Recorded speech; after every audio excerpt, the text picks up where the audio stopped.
करना है।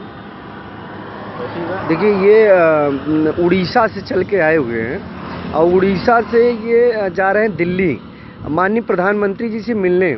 माननीय प्रधानमंत्री जी इनके क्षेत्र में चुनाव के समय कहे थे कि हॉस्पिटल बनवाने के लिए, एक बड़ी सी हॉस्पिटल बनवाने, मेडिकल कॉलेज का हॉस्पिटल बनवाने के लिए, तो उसको लेकर ये बेचारे पैदल यात्रा कर रहे हैं। बहुत दूर तक इनका यात्रा है और ये पैदल झंडा लगा के, ये भारत का एक चिन्ह लेकर के, हाँ, ये झंडा लहराते हुए ये पैदल यात्रा कर रहे हैं। ये जीटी रोड पे इस समय मैं भूपेंद्र यादव, जिला पंचायत सदस्य, मैं ऊंच भदोही से, और मैं इनसे मिला। मुझे बड़ा अच्छा लगा कि ये बेचारे जो है क्षेत्र की जनता के लिए।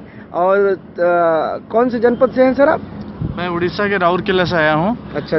मैं 16 अप्रैल में निकला था जी। मैं झारखंड, बिहार, अभी उत्तर प्रदेश में पहुँचा हूँ। जी। मुझे पीएम ऑफिस में जाना है। 2015 अप्रैल 1 में माननीय प्रधानमंत्री जी राउरकेला आए थे जी। और हमारे वहाँ एक अस्पताल है, इस्पात जनरल अस्पताल जी, उसको सुपर स्पेशलिस्ट अस्पताल बनाने के लिए वादा करके गए थे जी। जो आज 4 साल हो गया जी, कोई काम नहीं हुआ, इसीलिए जा रहा हूँ, उनसे मिलूंगा।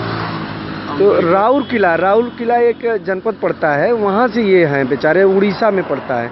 तो वहाँ से ये पैदल जीटी रोड NH 2 है, जहाँ की हम NH 2 पे खड़े हैं। NH 2 से ये बेचारे जो है जाएंगे सीधा दिल्ली, और जगह जगह 40-50 किलोमीटर, 25 किलोमीटर डेली रुकते हैं और रुक करके ये पैदल यात्रा करते हैं। पैदल यात्रा करके माननीय प्रधानमंत्री जी को याद दिलाने जा रहे हैं। ये ऐसे हैं हमारे देश के नौजवान साथी, और नौजवान माननीय प्रधानमंत्री को बताना चाहते हैं कि आप क्या कर रहे थे, क्या कर रहे हैं आप इस समय। तो ये बहुत बड़ी बात है साथियों। आप सबसे निवेदन है, इतना शेयर करिए, माननीय प्रधानमंत्री तक पहुंच जाए।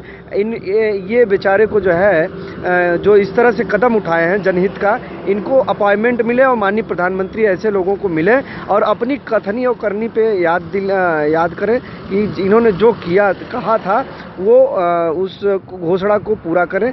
यही आप सबसे निवेदन है। आपका साथी आपसे निवेदन कर रहा है।